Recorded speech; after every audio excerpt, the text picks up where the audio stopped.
All right. Yes, thanks everyone. So I'm here to present a project. This is about to start, so it's in the early stages. We're planning out what exactly to do.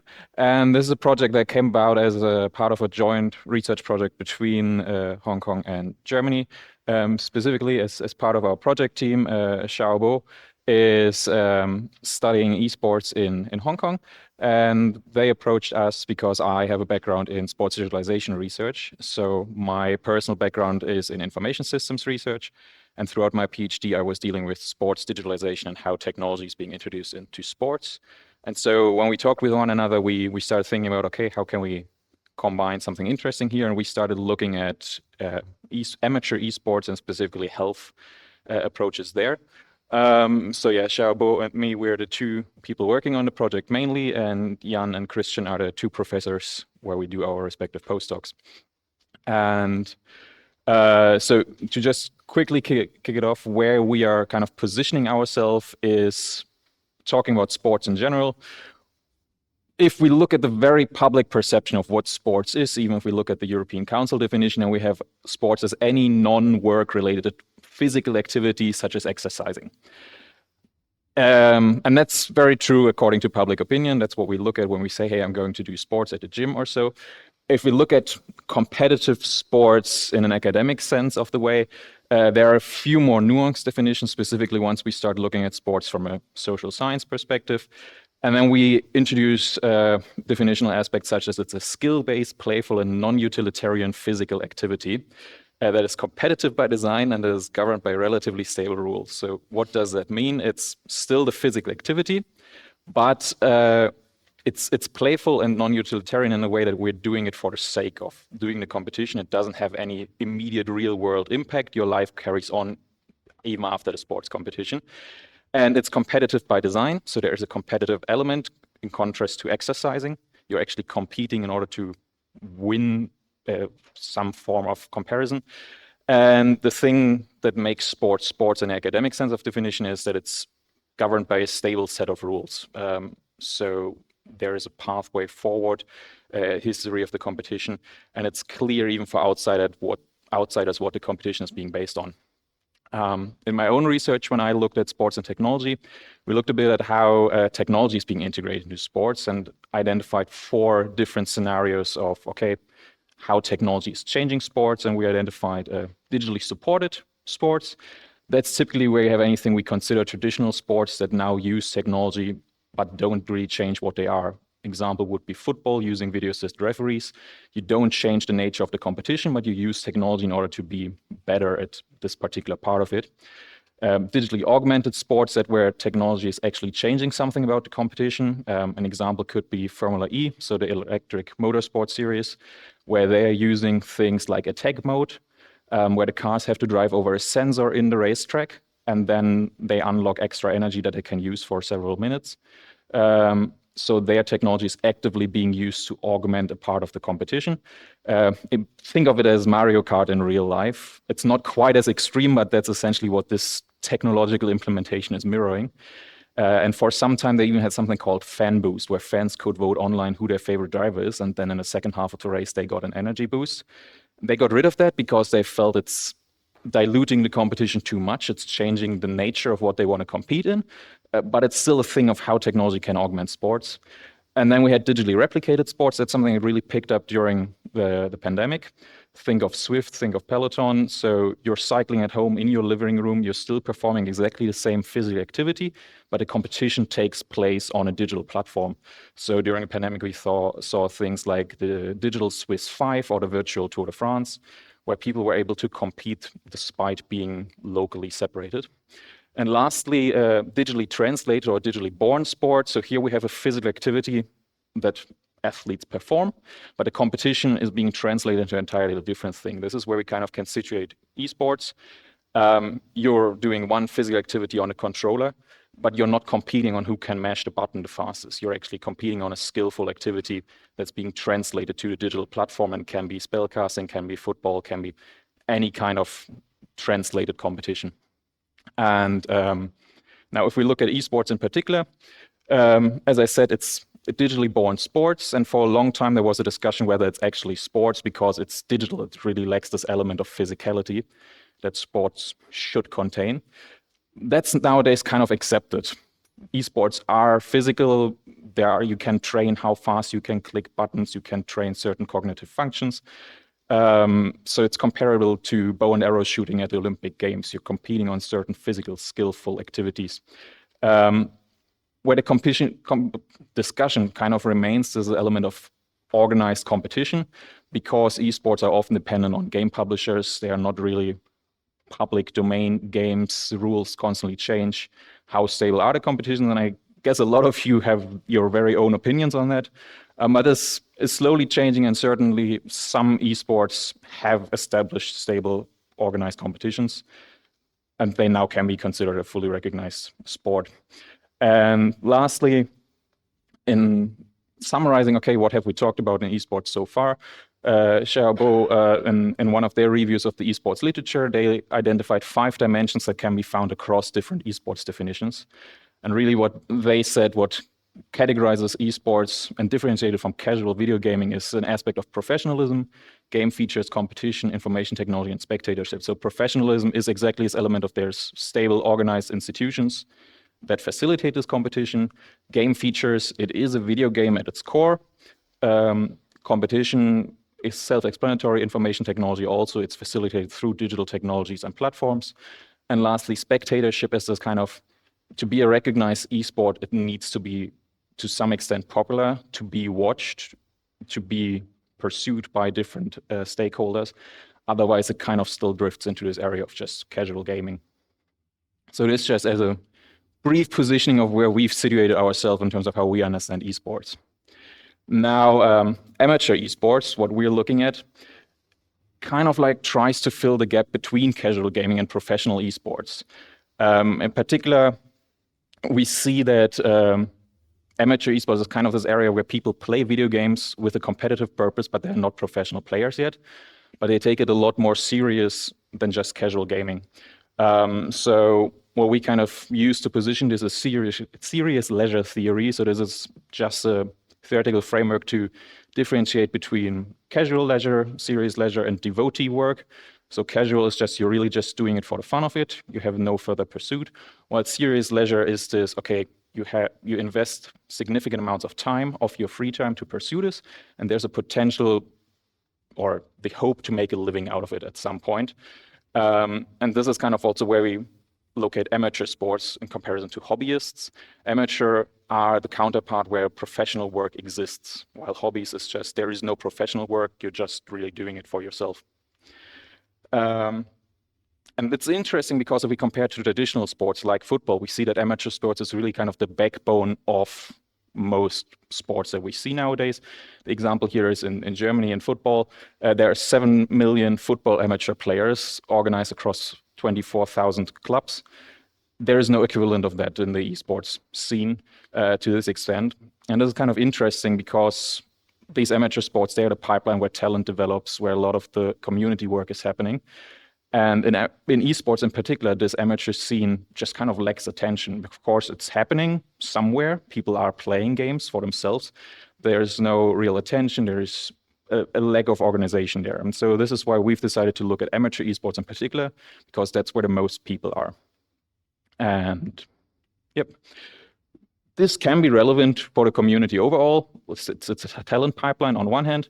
It has a positive impact on the esports market. We see this, there are significant amounts of corporate attention over the last couple of years. Microsoft has acquired an online esports platform where amateur tournaments can be organized. Intel has invested in a streaming platform for amateur esports, and Amazon has launched their esports university series. So there is corporate attention. Corporate organizations also recognize that there are a lot of people in this segment. And beyond that, on an individual level, it has potential for positive lifestyle choices, people engaging with these games, people dedicating serious amounts of time, personal development, commitment, communication, collaboration skills, all these kind of things we've heard and seen throughout a number of presentations over the last 2 days. So what we looked at was part of this individual lifestyle choices, individual concerns, because in esports, there are naturally quite a few health concerns. because, of course, esports compared to traditional sports aren't necessarily seen as the healthy alternative. Primarily because it's a physical activity it's an activity that involves long periods of sitting and risks numerous chronic injuries and health cases. But the research on that is relatively rare. Two papers that we've identified that provide a really good summary of some of the health concerns that can be found in esports are by Di Francisco Donoghue et al. And by Sherry et al. I think we have one of the co-authors actually here. So I'm risking that someone else knows parts of my presentation. Yeah. There are a couple of dimensions that we can see when we identify health concerns in esports. So the first is kind of, physical activity and injury, eye health, sleep, mental health, nutrition, and performance-enhancing drug and substance use. So this is definitely something that Seth will be familiar with. And what we see is that amateur esports participants spend on average 5.5 to 10 hours a day sitting. And 40% of amateur esports participants are self-reporting not to perform any form of physical exercise. And as a result, eye fatigue, neck and back pain are common phenomena among esports participants. And if a couple of more numbers. So one of the things that's notable in esports is that during a competition, your heart rate can really increase, 188 beats per minute. Over 200 is not uncommon. What else? Yes, the interesting, especially because of your presentation just now, there are some statistics suggest that less than 2% of players who suffer from physical injuries or so, less than 2% actually seek medical help, but just kind of decide to deal with it. Eye health, after 4 hours of video gaming, you can see visible impacts, increased amounts of blinking, dry eyes. Sleep patterns are kind of chronic amongst esports gaming competitions that last until 3 in the morning. Nutrition, that's a point where it's actually not really statistically shown that esports athletes consume less healthy food. Some studies show that they consume just as much fruit and vegetables. The problem is that a lot of supplements that are now associated with esports, energy drinks, and so also contain enormous amounts of sugar. Mental health as an issue where, just quickly need my cheat sheet. The World Health Organization actually lists gaming disorder as a potential, but you have to say it's a spectrum. So it's not that everyone automatically has it, but if we run the statistics and so, then that's still 270 million people that are suffering from some form of addiction or mental health stresses. And what's also really interesting is if we combine the physical activity and the mental health, that the stress reaction we have while performing esports without the physical activity of exercising actually has long-term chronic impacts. So these were some of the health concerns that have been identified and we can see in esports. And so what we looked at is, amateur esports is kind of the pipeline towards professionalization, where we want to go. So healthy professionalization was the keyword that Xiaobo proposed. And professionalization in its idealized form reflects this goal towards good and prudent practices of how we should perform an activity in order to be professional at it. And healthy professionalization in particular will reflect reasonable and enforceable set of standards. And this is an idealized professionalization pipeline. And what we see here is that on this first level, it's working towards a substantial knowledge of what is actually good behavior, of how we should behave, public acceptance of this behavior, code of ethics that we want to follow. And this is also where training and quality control practices are studied, identify, emerge, that we want to raise awareness for, essentially developing a corpus of knowledge of saying, this is how we game healthy. The second stage is gaining public trust through this awareness. People recognizing that, this works, this is something we should pursue, and then formal and legal codifications of implementing this into organizations at a codified level.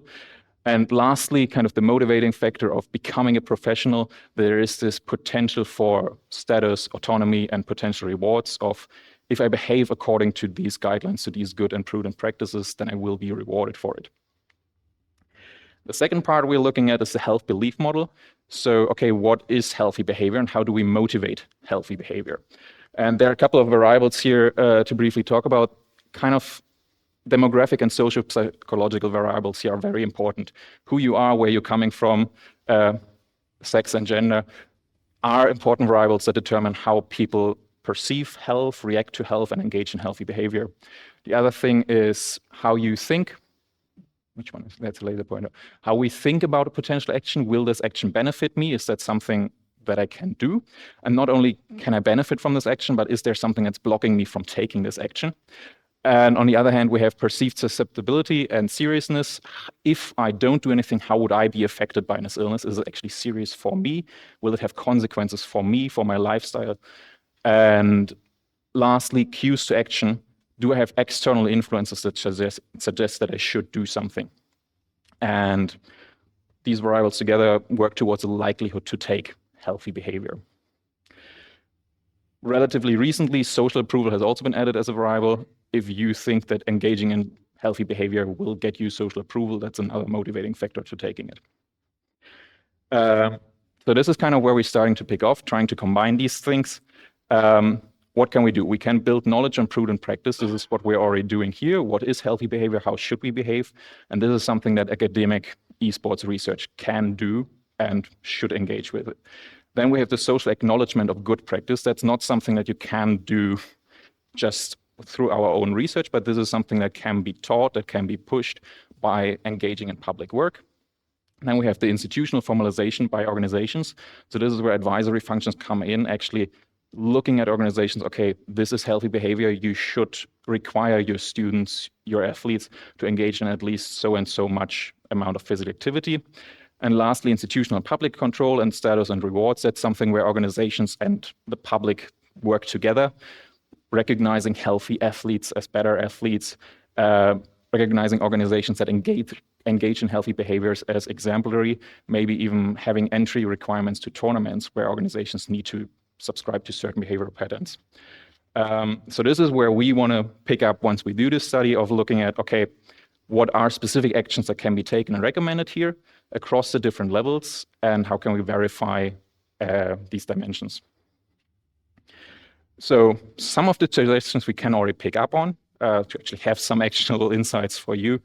Positive reinforcement through evidence helps raise public awareness. So these are things like some studies have shown that high intensity exercise prior to playing a video game, League of Legends, increases performance by up to 17% because people are more relaxed, deal better with stress, are more mobile. So doing exercise actually has a performance impact to be better at the game. Similar, breaking up 2 hours of gaming with a 6-minute walk in the middle improves the executive function across male and female first-person shooter esports players. So rather than just taking a 6-minute break and sitting somewhere, taking a 6-minute break and walking has improved performances. Similar, on an institutional level, we can offer guidance to athletes through instructions. A lot of esports athletes don't necessarily have engaged with or know about proper posture, ergonomics, behavior, and so these are things that can be, from academic research through the organizations, flow back as information through the athletes. And lastly, quality control and formalized norms. This is something where organizations can be taken to task, can be required to fulfill certain requirements in order to gain entry to esports competitions or to be partners on esports development programs, saying, I think Cameron was having an example where his students need to commit to a certain amount of physical activity in order to be part of the performance teams. So this is some example of how quality control through organizations and of organizations can be implemented. Why this should work in theory is that amateur esports is a serious leisure activity.